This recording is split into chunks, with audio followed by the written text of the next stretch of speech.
अस्सलाम वालेकुम। हमारे कानून के अंदर ये गुंजाइश मौजूद है कि अगर आपको लगता है कि एक शख्स की जो डेथ हुई है, उसकी रीज़न सही तरीके से मालूम नहीं हो सकी, यानी आप कहते हैं कि एक शख्स की जिसका जनाज़ा पढ़ा दिया गया है, वो फ़ौत हो चुका है, दफ़ना दिया गया है, चंद दिन भी गुज़र चुके हैं और आप कहते हैं कि जनाब इसकी जो कॉज़ ऑफ़ डेथ है, जो बताई जा रही है वो ये नहीं है, इसको तो मारा गया है। आपका खदशा है, आपका एलिगेशन है कि जनाब कत्ल किया गया है या इसने सुसाइड किया है या इसको किसी जानवर ने मारा है,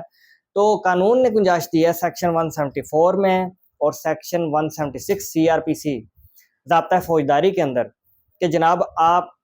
पुलिस से रब्ता करेंगे पहले तो, और पुलिस ऑफिसर को आप बताएंगे कि जनाब ये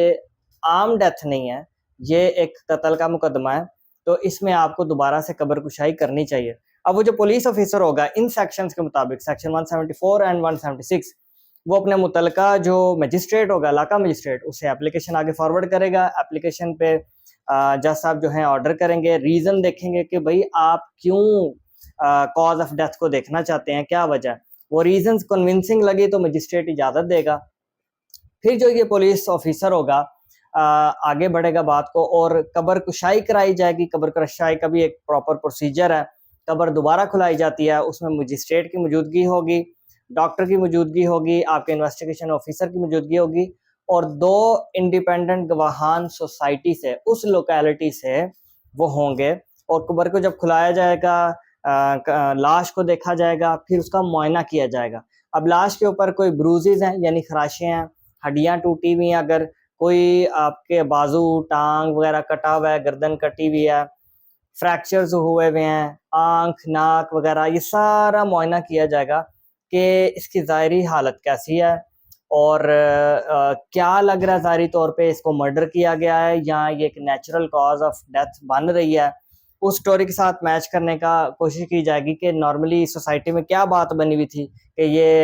एक्सीडेंट से फौत हुआ या तिब्बी मौत मरा। तो अगर तिब्बी मौत मार के किसी ने कहा कि इसको दफनाया हुआ है, लेकिन जब खोला गया तो उसके अंदर तो जनाब उसको चोटों के निशान थे, हड्डियां टूटी हुई थी, नील पड़े हुए थे वगैरह वगैरह। तो इन सारी चीज़ों की एक बाकायदा रिपोर्ट बनाई जाएगी। ये रिपोर्ट जो है फिर आगे कोर्ट में जाएगी। अच्छा, यहाँ पे याद रखिएगा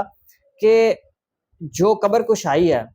ये तब भी कराई जा सकती है अगर मरने वाले बंदे से मुतालिक कोई केस दर्ज ना भी हुआ हो। एक बात तो ये है कि कोई केस भी नहीं चल रहा, लेकिन अब उसके लवाहिकीन में से कोई सामने आया और इस बात का उसे शुबा है कि इसका तो मर्डर किया गया या इसने तो खुदकुशी की है, इसको तो प्लानिंग से मारा गया,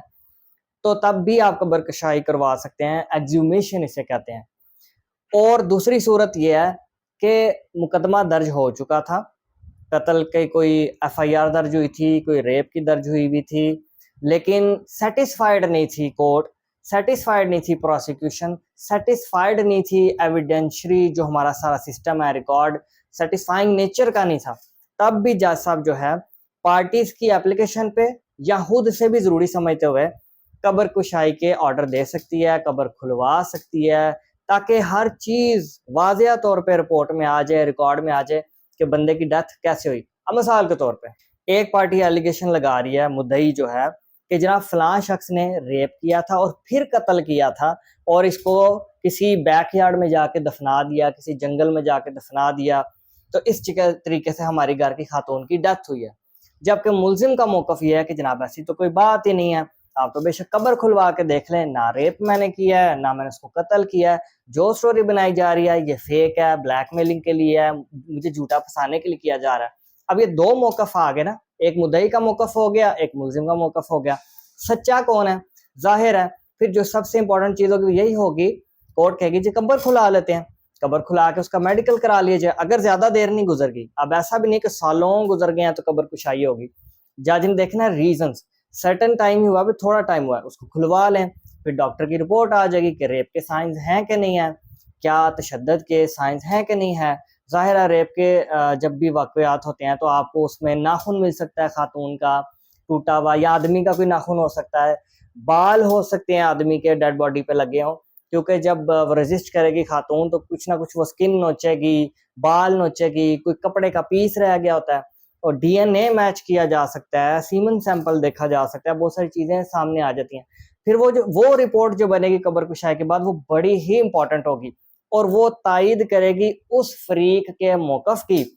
जो एलिगेशन लगा रहा होगा, या उसकी तायद करेगी जो डिफेंस में कामयाब हो रहा होगा, या मुद्दई के हक में आएगी या डिफेंस के हक में आएगी, जिसके भी हक में आएगी वो उससे फ़ायदा लेगा। तो ये कब्र कुशाई करवाई ही इन्हीं वजूहात की वजह से जाती हैं। लेकिन ऐसे भी नहीं है कि एक बंदा मुँह उठा के जाता है विदाउट एनी प्रॉपर रीज़न, वो कहे जी कब्र खुलवाएं तो हमें कॉज ऑफ डेथ पता चलनी चाहिए। रिसेंटली मुझे एक वाक़या याद आया, अभी कोई ज़्यादा देर नहीं हुई, आमर लियाकत साहब के केस के अंदर भी ऐसा ही हुआ था कि फैमिली को कोई इतराज़ नहीं था कि दफना दिया गया तो ठीक है, जनाजा भी पढ़ा गया, इस्लामिक रसूमात के मुताबिक आमर लियाकत साहब को अल्लाह ताला के हवाले कर दिया गया, उनकी डेड बॉडी को दफना दिया गया। लेकिन एक स्ट्रेंजर आता है दूर से, गालिबन वो कोई वकील साहब थे, वो ही उसके अंदर एप्लीकेंट बने, फाइल के तौर पे पेश हुए और कराची के वकील साहब थे, उन्होंने इतराज़ दायर किया कि जनाब आमर लियाकत की तो डेथ हुई है सस्पिशियस सर्कमस्टांसिस में, आमर लियाकत साहब की डेथ हुई है कि इनको या तो कत्ल किया गया बाकायदा तौर पे या इन्होंने खुदकुशी किया। तो इस तरीके से उन्होंने एक ऑब्जेक्शन दायर किया था, एक वजह उनकी नज़र में जो बड़ी कन्विंसिंग थी वो दायर की थी। तो एप्लीकेशन मंजूर भी हो गई थी, ट्रायल कोर्ट के मजिस्ट्रेट ने मंजूर कर ली थी कि ठीक है मुझे आपकी बात में दम नज़र आ रहा है, हो सकता है उनको कत्ल किया गया हो ताकि कब्र खुलवाई जाए और ताकि फिर इन्वेस्टिगेशन हो, कोई पर्चा वगैरह दर्ज हो। लेकिन सख्त खिलाफ थे जो लीगल वारसान थे, उनके घर वाले, उनकी फैमिली मेम्बर्स, बच्चे, साबका बीवी, मौजूदा बीवी, कि हमने कब्र नहीं खुलवानी। तो वो चला गया हाई कोर्ट में अपील की और अपील में फिर वो जो कब्र कुशाई के ऑर्डर थे वो रुक गए, वो ख़त्म हो गए। तो अगर वो ऑर्डर्स ऊपर भी मंजूर हो जाते तो आज कब्र खुल चुकी होनी थी आमर लियाकत साहब की, उनका एनालिसिस होना था उनकी लाश के बारे में, क्या कैसे उनकी कॉज ऑफ डेथ हुई, उनकी बॉडी की शक्ल कैसी है, लास्ट टाइम तक कोई बॉडी के ऊपर कोई जख्म वगैरह तो नहीं, वो सारी रिपोर्ट बननी थी। मैं इस पे बहस नहीं करूंगा कि ये उनकी एप्लीकेशन गलत मंजूर हुई या सही नहीं मंजूर हुई, ये हमारा टॉपिक नहीं है। मैंने आपको मिसाल से समझाने के लिए एक रीसेंट एग्जांपल दिया कि ऐसे कोई भी शख्स जो है जो रेलिवेंट हो to the dead body, to the dead person, disease person, उसका कोई ताल्लुक हो और उसका इंटरेस्ट भी हो, केस से रिलेटेड हो, ऐसे नहीं कोई तीसरा आउटसाइडर आके एप्लीकेशन दे दे, तो वो मुतलका कोर्ट से रजू कर सकता है कब्र कुशाई के लिए, कब्र एक्सह्यूमेशन के लिए, जिसे आप मेडिकल एक्सह्यूमेशन कहते हैं। डॉक्टर की मौजूदगी इसमें बड़ी ज़रूरी होती है। अच्छा, इसके ऊपर जो है जजमेंट्स मौजूद हैं कि आप कितनी देर तक जो है कब्र कुशाई करा सकते हैं, मतलब कोई इलॉजिकल या गैर इंसानी रवैया नहीं होना चाहिए। अगर एक साइल है अदालत से रजू करता है कि जनाब कब्र खुलनी चाहिए, मुझे तो शक है ये बंदा मरा कैसे है, इसको तो कत्ल किया गया और लोगों में मशहूर है कि ये आम मौत से मरा है, तो जनाब ऐसा नहीं कि साल बाद वो आए, वो 1.5 साल बाद है, वो 2 साल बाद है, नहीं, आपको टाइम के अंदर अंदर जब तक बॉडी गल सड़ नहीं गई, कुछ उस पर मौजूद भी तो हो, हड्डियां रही ना अंदर अंदर बॉडी गोश्त के लोथड़े हो ही ना, तो आप एक्सह्यूमेशन करके क्या हासिल करेंगे। अनलेस